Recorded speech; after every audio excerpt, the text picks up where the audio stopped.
As Unitarian Universalists, we believe truth is larger than any one book or way. Religion and science go hand in hand. Integrity requires freedom of conscience. Diversity is something to celebrate. In the struggle for justice, we come alive.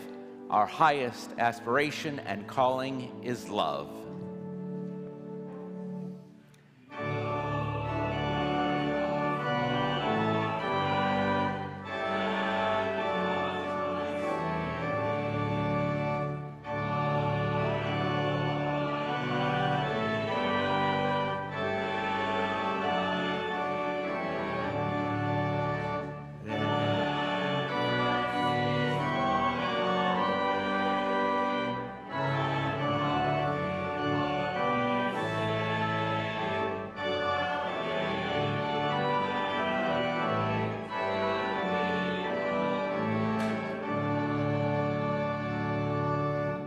Whoever you are, whomever you love, whatever path you are on, you are welcome here.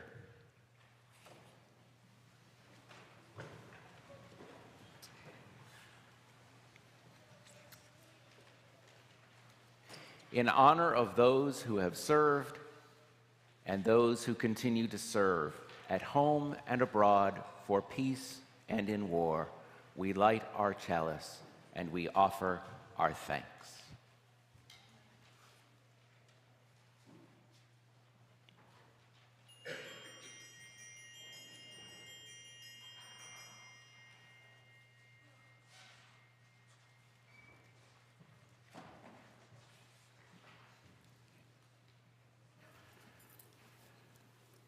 Good morning.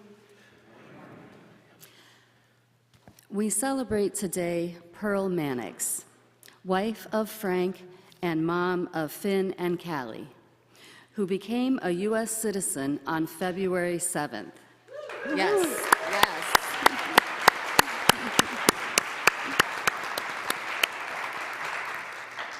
Born and raised in the Philippines, Pearl came to the United States in 2019. And has been a permanent resident, a green card holder since then. She applied for citizenship in 2024, passed the interview and civics test in December, and took the naturalization oath on February 7th. We thank Pearl and the entire Mannix family for all the love and generosity they bring to West Shore. They are active in so many ways within our congregation, and it is because of them and so many others like them that make our community thrive. We invite you to celebrate Pearl's citizenship with a cake in her honor at coffee hour after the service today. There will also be a table set up to write out postcards for Global Cleveland. This local organization is near and dear to Pearl. Global Cleveland is a nonprofit organization dedicated to growing Northeast Ohio's economy by welcoming and connecting international people to opportunities and fostering a more inviting community for those seeking for a place to call home. The postcards will go into gift bags for new citizens. We hope you all take a moment to share some love. Congratulations, Pearl.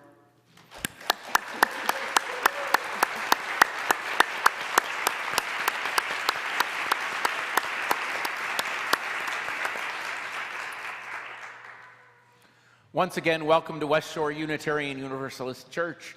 I'm so glad that you're here this morning, and we're so glad about the folks who are joining us from home. Welcome to you also. We have so much good that's going on. Check out the West Shore Weekly in your order of service about events coming up and how you can get involved. Let's now greet each other warmly. Look for someone you don't know and say hi. The greeting time will end with the sounding of the bowl.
Good morning.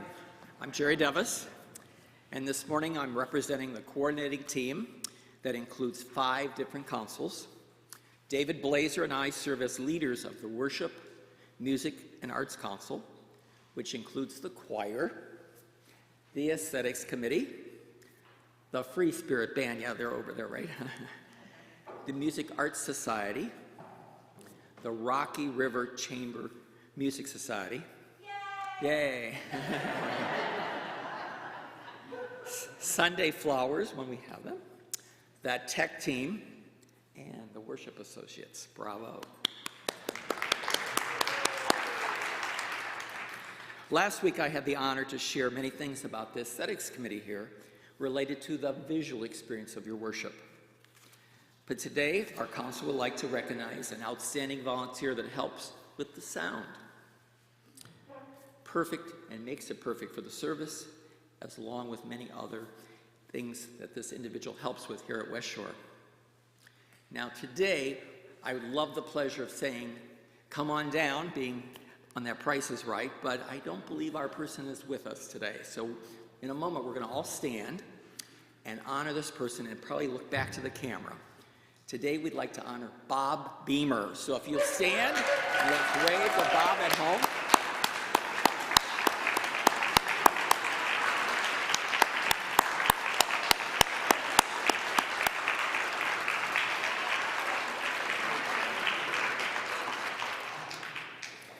Bob, along with the tech team, put countless hours preparing for the service and many other programs here at church.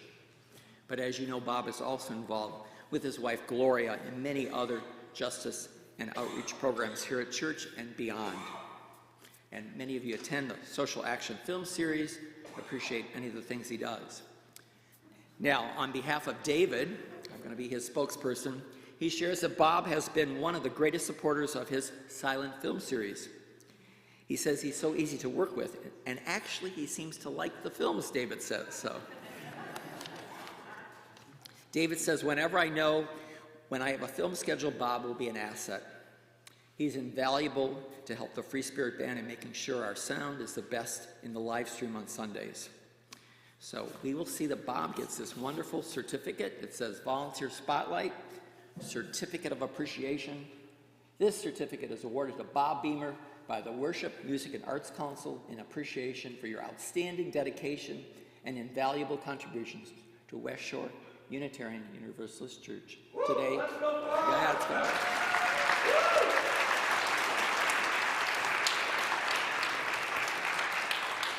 So thank you, Bob, for all you do, and especially for fighting hate, teaching tolerance, seeking justice.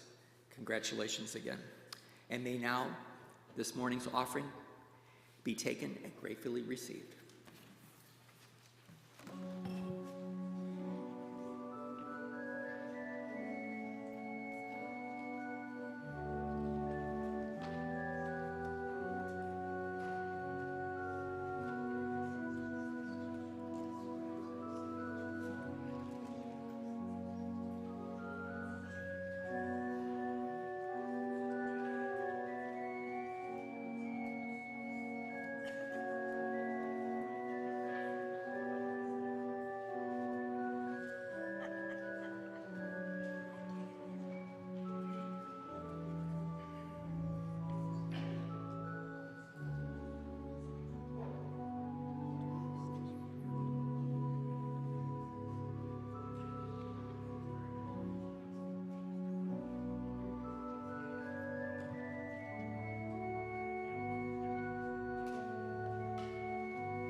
Good morning again. I am Lynn DiMarino, one of your worship associates here at West Shore Unitarian Universalist Church. It is a fulfilling experience to serve as a worship associate here. I have learned so much and been inspired by countless people here. I am extremely proud to be a part of this congregation. There is something else that I am proud of that I would like to share with you. I am a veteran of the United States Army Reserve. My story, though, is not really heroic or really even that exciting, but I'm going to share it. So, towards the end of my junior year of high school, I enlisted in the United States Army Reserve. The summer before my senior year of high school at 17, yes, you can go when you're 17 if your parents sign. Can't imagine why my mom signed. I shipped off to do my basic training at Fort Jackson in Columbia, South Carolina. There, I learned to push myself past limits every day for 10 weeks. Not just physical limits, but mental limits as well. Yes, drill sergeants really are some terrifying individuals, but that is a whole other story. I will just say that basic training builds character and leave it at that. After an early high school graduation, I shipped off to Fort Sam Houston in San Antonio, Texas for my advanced individual training. Unlike basic training, it was kind of more like dorm life. This is where I learned how to be a 76 Juliet. A 76 Juliet is what the Army calls a medical supply specialist. Here, I acquired the skills necessary to order supplies for the mobile hospital units stationed overseas. Even though some veterans would call us 76Js pencil pushers, we did have an important job. We had to ensure that our mobile hospital units were fully stocked with everything they needed to care for wounded soldiers until they could be safely returned to the United States. I served out my 2 years of active duty in Canton, Ohio at the Army Reserve Center. One weekend a month, I would go to Canton. I would spend the weekend ordering supplies for the mobile hospital units overseas. In the summer, my unit would go to Camp Perry Training Facility in Port Clinton, Ohio for 2 weeks. Here, we would refresh all of the skills that we learned during our time spent in basic training. And yes, there were drill sergeants there too. Oof. Okay. The remaining year of my duty was spent on inactive reserve. My unit never got called up for active duty.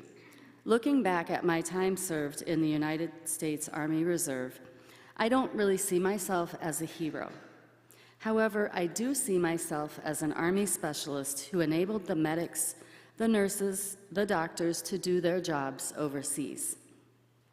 The medical staff stationed overseas were the ones caring for the soldiers who were fighting for our freedom here in the United States and for fighting for freedom for people all over the world. Yes, I am proud to have served in the United States Army Reserve, just as I am proud to serve as a worship associate here at West Shore Unitarian Universalist Church. During both experiences, I have been humbled. I have learned so much. I have grown mentally and spiritually. I have gained friendships, and I have fostered a love and respect for my fellow veterans and my fellow congregants. It is my honor to have served all those many moons ago, and it is my honor to share with you today. Thank you for the privilege of being here today.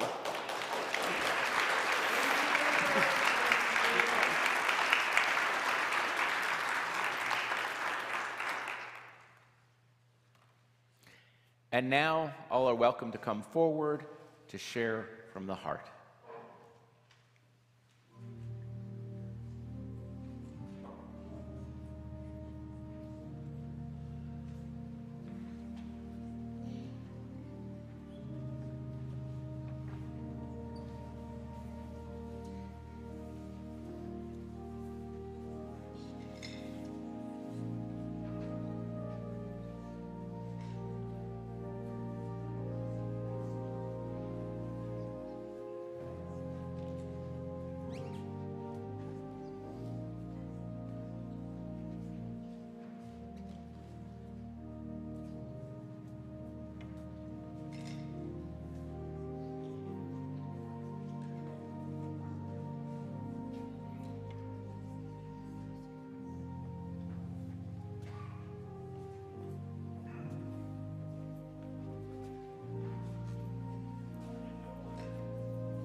These are the joys and sorrows of our hearts, which I will give to Kathy Strausser of the Pastoral Care Team, who will hold them with care for Reverend Mary Gregolia to receive later this week.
On November 10th, the first Sunday after the November election, I co-led the Sunday service with Terry Burgess Sandu and Carol Sweet.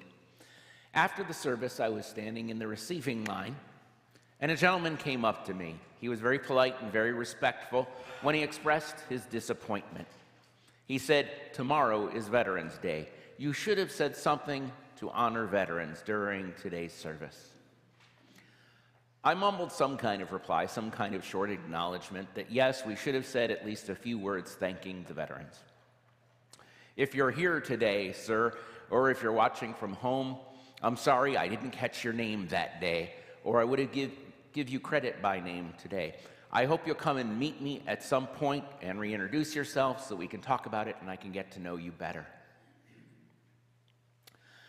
I only had the presence of mind that day to mumble a short answer for you, but this sermon is my longer answer. On that November 10th day, the first Sunday after the presidential election, I was grieving. I was grieving that so many American voters looked at the ideals that Unitarian Universalists hold dear and said, nah, we're going the opposite direction.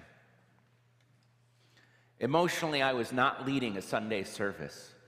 I was presiding at a funeral.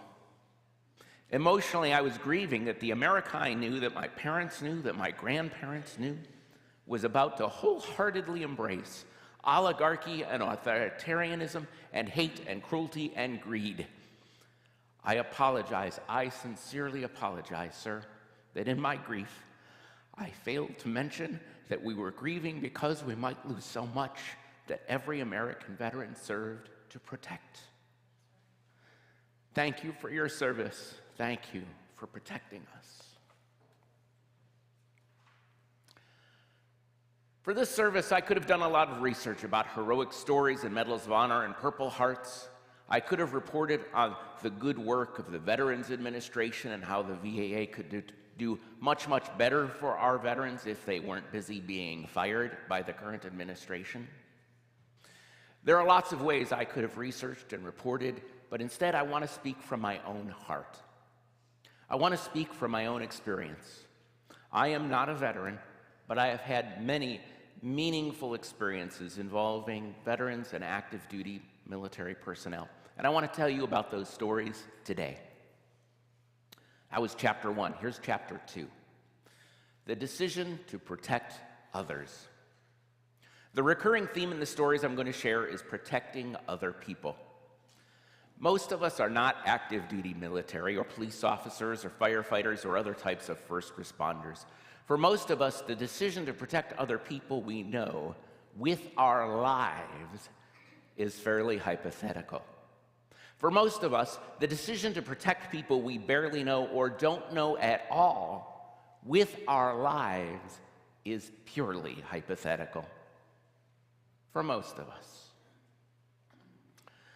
This first story may at first not sound like it's about veterans, but stay with me. I will get to veterans, I promise.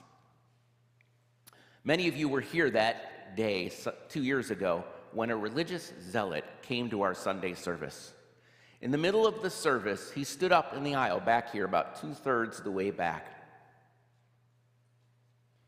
He waved a very thick paperback Bible and yelled in a menacing tone, "All of you need to follow Jesus." To be clear, this man did not sound like he was sharing the message of Jesus' love. He sounded agitated and disturbed. Reverend Anthony stepped forward and onto the stairs, and he confronted the man, saying, "We accept Jesus as a prophet, but today's prophet is book author Robin Wall Kimmerer. Now you need to leave." Reverend Anthony did exactly the right thing. He used his body and his words to show that he was in charge, and he spoke the words to de-escalate the situation while maintaining a strong presence. On that day, I was sitting in the aisle seat about 10 feet away from the man, to his left and slightly behind him. As Reverend Anthony finished speaking, I looked around me, and I looked around the man. I moved forward in my seat and thought to myself, if this guy draws a weapon, it has to be me. Because I'm the one who's in the best position to try to tackle him, to protect all of these people. I am very glad that the man backed down that day, because I'm not very good at tackling people. But I would like to think that I would have tried, because I was in the best position to protect all of these people. Even so, my decision to try remains hypothetical. I don't know what I actually would have done if the man had drawn a weapon. You know whose decision to protect others, even strangers, was real, not hypothetical? Veterans. Whether they were draftees or volunteers, the day they reported for duty, they agreed to protect others, even with their lives. Thank you, veterans.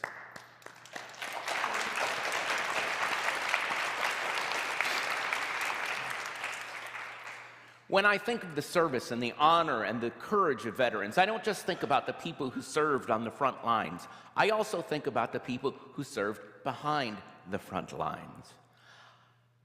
Depending on which branch of the service and which years you are talking about, only 10 to 20% of military personnel serve in combat roles.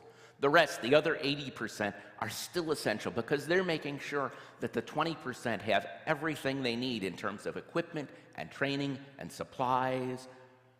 Every active duty military person, whether they are in combat or supporting our combatants, is serving to protect their fellow servicemen and women and all of us here at home.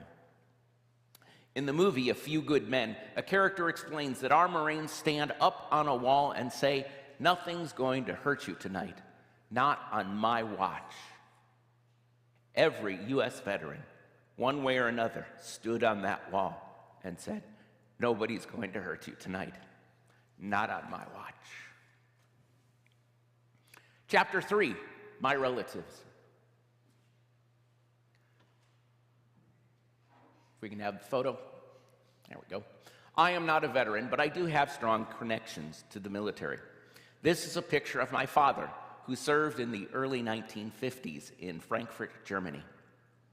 In the 1950s, we feared that Russian tanks would invade West Germany. We knew that if the Russians sent tanks, the tanks would roll easily through the West German border.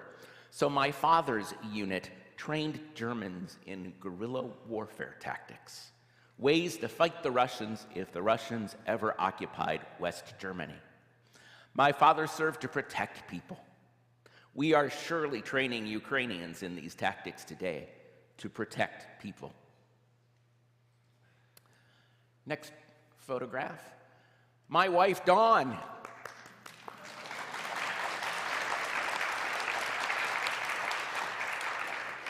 My wife, Dawn, is a Navy veteran. Her father was a decorated fighter pilot in Korea and Vietnam. Dawn's brother was a sailor, and not pictured, Dawn's sister served in the Air Force. Dawn, always a rebellious one. Her last name, Bellinger, is an anagram for rebelling.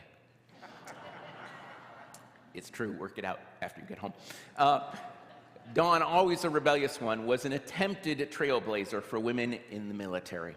In 1976, the first year in which the military academies were accepting women, she applied to the Air Force Academy. They had already filled their billets, so they forwarded her application to West Point. West Point accepted her, and she would have been in that first class of women cadets, except that she learned that West Point mostly teaches engineering, and she wanted to study archaeology. So, rebellious Dawn declined the invitation and took a different path. She enlisted in the U.S. Navy. At the time, the Navy had a sister-brother program that allowed women to volunteer to serve on the same ship that their brother was on. I don't know what the official reasoning was, but I think the idea was that a brother would protect his sister from the other sailors. In 1979, women were allowed to be stationed on tenders, which are non-combat ships. Dawn volunteered for shipboard duty on her brother's ship. She told her brother after she had volunteered, and his response was, "Are you out of your goddamn mind? Life on a ship is terrible." Well, that year the Navy had no open billets on that ship, so Dawn served on land. But I am proud to be married to a woman who is so brave as to strive to be one of the first women in a military academy and to volunteer to serve on a Navy ship. She did serve in the Navy for 5 years, 4 months, and 28 days, and I welcome you to ask her about those adventures some other time. Chapter 4, My Career. I am not a veteran, but I worked a large part of my career to protect our active duty servicemen and women. I worked to help them come home safely from active duty so that instead of being killed in action or seriously wounded, they could come home and be able-bodied veterans. I did this by working on Air Force research and development programs designed to develop technologies to protect our active duty servicemen and women from harm. Let me tell you about some of my projects. This is the cool stuff. Number 1, laser eye protection. The bad guys figured out over 25 years ago that when a common laser pointer is pointed at an aircraft's windshield, it can cause flash blindness. That's what it looks like inside the cockpit. It can cause flash blindness and disrupts the pilot's ability to land the plane. The picture of the green laser on the left shows what it looks like from the cockpit, and this can permanently blind the pilot and end their career, and the disruption to landing can cause the plane to crash. These laser pointer attacks are common. In 2022, there were 9,000 incidents of lasers being aimed at aircraft. That's 25 a day. This was a problem at least as far back as 1999 when I worked on a project that developed laser eye protection. Basically, very specialized sunglasses, like you see in the picture on the right, if you can put that picture back up there. The trick is to block the green laser light without being so dark that the pilot can't see their instrument panel. We were largely successful, but the Air Force continues to try to improve the protection today. Second one. There you are. Okay, now, second one. This is called Large Aircraft Infrared Countermeasures. The bad guys are well equipped with shoulder-fired anti-aircraft missiles, like in that picture. The missiles are a very dangerous threat to our large aircraft that carry troops and supplies and equipment, especially at the time of takeoff and landing. Historically, our planes have been protected by flares that are designed to fool the missiles, and those flares do a pretty good job. They're certainly better than nothing. But my project team worked on this technology called LAIRCM. That's the prototype there. Remember the lasers that hurt the pilot's eyes? It turns out if you shoot a laser at the sensor eye of the missile, you can blind the missile and make it miss the plane. So, in 2004, I worked on a team that developed this prototype. And then, the Air Force since then has kept improving the device so that it fits in a pod on the belly of the airplane, so that it protects the airplane and everyone aboard. Third one is called FIDO. In our wars in Afghanistan and Iraq, a major threat to our troops was improvised explosive devices, or IEDs. The enemy used them as landmines on the roads. And when one of our vehicles would go down the road, the bomb would go off and kill or seriously injure our troops in the vehicle. In 2005, I worked on a team that developed FIDO. They called it FIDO because it used particle sensing that was as sensitive as a dog's nose. The picture shows a soldier checking a car and its driver for explosive materials like TNT. Eventually, they figured out how to mount FIDO on a robot that they could remotely guide down the road to try to sense the IEDs and disarm them from a safe distance. I'm not working on these types of projects anymore, but these are some of the things that I've done to help our active duty servicemen and women come home safe and able-bodied. Protection. Thank you. Chapter 5, Peace Flags. America honors all veterans each year on Veterans Day, November 11th. But for me, it is particularly meaningful to honor the veterans who come home with injuries that may last a lifetime, be they physical or mental. So I'm going to tell you the story about the veteran and the peace flags. The year was 2006. My UU church in Dayton, Ohio wanted to demonstrate our opposition to George Bush's wars in Iraq and Afghanistan. We had an idea. At the time, 3,500 American troops had been killed in those wars so far. So we built an outdoor display of 3,500 peace flags, every one of them hand-painted by one of our members. Every flag was unique. Every flag was imbued with our love for peace. Here are 2 flags that I saved. We bought supplies and hosted flag painting parties. When we were done painting, we hung them on strings tied between tall wooden posts about 15 to 20 foot high. And if you look at the next picture, I wish I had a picture of the display, but what I've got here, so this is the front view of the church. The photographer was smart enough to go out on day when there was a rainbow. So this is the church. This right here is the sanctuary. It is about the same size, maybe a little smaller than this sanctuary, to give you some scale. And over here, we had a labyrinth. So here's the satellite view. There's the sanctuary and parking lot. There's the whole church. Here is the labyrinth. and this arc represents where we had the peace flag display.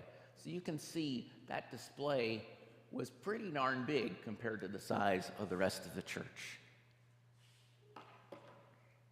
Oh, I also want you to notice this neighbor's house. That becomes important here in a minute. I wish I had a photo of the display because it was big and bright and beautiful and heartbreaking. We pledged to fly those flags either until the wars ended or until the peace flags disintegrated and blew away in the wind. The flags had been flying for about 2 months. Then one day our neighbor, a woman who lived in the house adjacent to our church property, the one I pointed at, came to talk to our minister. The woman said her husband had recently returned from the war, a combat veteran. She said she and her husband agreed with our message of peace, but her husband was suffering from severe PTSD. She said our flags flying right outside their window were a constant reminder to her husband of the horrors he had seen, of the friends he had lost. She feared that PTSD might cause him to take his own life. While respecting our message, she implored us to take down the peace flags because with them flying so big and bright, her husband could get no peace in his own home. I was president of the board of the church at the time. Our minister came to the board and told us our neighbor's story. And as a board, we had to choose. Do we choose our monumental effort, our monument to peace, a public display that said, "Bring our troops home"? Or do we choose to give some measure of relief to one veteran, literally our neighbor, who had already come home? After much consideration, we decided that our message to the politicians in Washington, D.C. might never be heard, but that we could not deny our compassion for our neighbor who lived a few hundred feet away from us. In a somber and respectful ceremony, we took the flags and we burned them, a small handful at a time. We hoped that the love for peace embodied in each flag would flow into the sky above and somehow be felt by the world. Chapter 6, Unitarian Universalism and Active Duty Military Personnel and Veterans. Not all UUs are pacifists, but UUs certainly lean towards peace and nonviolence. But the last big point I want to make is that the UU preference for peace and nonviolence is very much compatible with embracing those who are currently serving in the military and compatible with embracing veterans.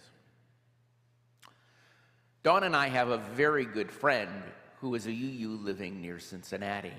Several years ago, she was attending one of the larger UU congregations there, but when she told members of the congregation that she was a civilian working in the Air Force at Wright-Patterson Air Force Base, they began to shun her. They asked, "How can you say that you're a UU and yet work for the military?" Well, she is as committed to UU ideals as anyone. But how could she worship alongside people who disdained her for protecting other people and serving her country? She couldn't worship alongside them, so now she has no faith community. Sometimes it feels like one of the best-kept secrets in our denomination. Unitarian Universalists have served and do serve in the military. In recognition of this, the UUA has made strides towards welcoming military personnel and veterans into our congregations. In 2010, the UUA issued a statement of conscience entitled "Creating Peace," in which they declared, "We bear witness to the right of individuals and nations to defend themselves and acknowledge our responsibility to be in solidarity with others encountering aggression. We affirm a range of individual choices, including military service and conscientious objection, as fully compatible with Unitarian Universalism. For those among us who make a formal commitment to military service, we will honor their commitment, welcome them home, and offer pastoral support." In 2014, the UUA published a 6-part workshop called the Military Ministry Toolkit for Congregations. They updated the workshop materials in 2024. In the 5th of the 6 workshops, participants are asked to consider 3 big questions. I'd like you to think about them too. Question 1, what does Unitarian Universalism have to offer military personnel, veterans, and their families? What does our congregation have to offer those who are already in our congregation and those who have yet to discover us? What do we have to offer them? Question 2, what gifts might military personnel, veterans, and their families offer to our congregation and our faith? What might they offer our congregation? And question 3, what words or stories would you use to invite others in the congregation to join you in actively welcoming military personnel, veterans, and their families, and engaging in the military ministry in the wider world? Well, you just heard my answer to that 3rd question. I hope that my stories encourage you to welcome active duty military personnel and veterans and their families just as much as we offer welcome to others who seek out what UUism has to offer. Today is not close to Veterans Day or Memorial Day, but offering this message of gratitude to active duty military personnel and veterans today is not a mistake, because every day is a good day to say thank you. The following is a Veterans Day prayer written by Karen Bellavance Grace. She begins the prayer by quoting Meister Eckhart, a German priest and mystic who lived in the 1300s. Meister Eckhart said, "If the only prayer you ever say in your entire life is thank you, it will be enough." Again, if the only prayer you ever say in your entire life is thank you, it will be enough. Karen Bellavance Grace then continued her Veterans Day prayer this way. Today we have set aside time to publicly say thank you to our siblings who have served in the Air Force, Army, Coast Guard, Navy, and Marines. To say thank you to all who served, whatever their role, wherever their service took them. We say thank you to those whose service was brief and to those who made a career of their service. We say thank you to those who remember their service with fondness and to those whose time in service still haunts them. We say thank you to those who returned to us largely intact, who found jobs, started families, and who continue to find ways to serve their communities. We say thank you to veterans who returned with brokenness so deep that they continue to struggle to find a role or even a home in our communities. God of many names, source of all love, in the face of all this, sometimes the only prayer we have is thank you. We pray it will be enough. May it be so.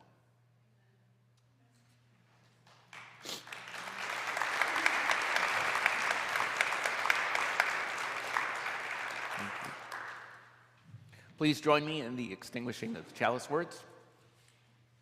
We extinguish this flame, but not the light of truth, the warmth of community, or the fire of commitment.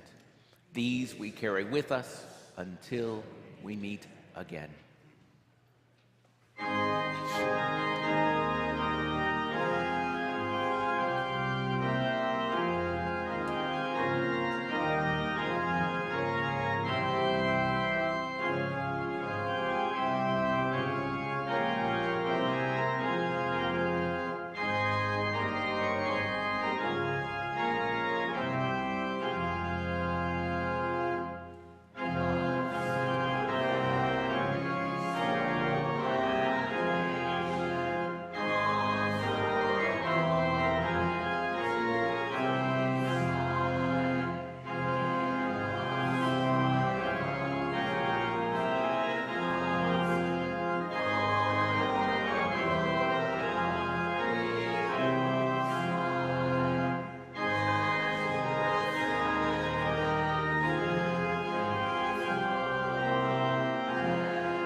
Returning from war are people, especially young people, with a crisis of faith, hurting and wounded to the core. For many of the service members, all they thought they believed about God and goodness is destroyed. They are looking for a way to make sense of their experiences and their lives. The question for UU congregations is this: will we be the communities that can open our arms to these hurting people? Can we model how to move beyond assumptions about military members and their reasons for serving and reach out to souls searching for another way of thinking, another way of being in the world? I believe we can. May it be so.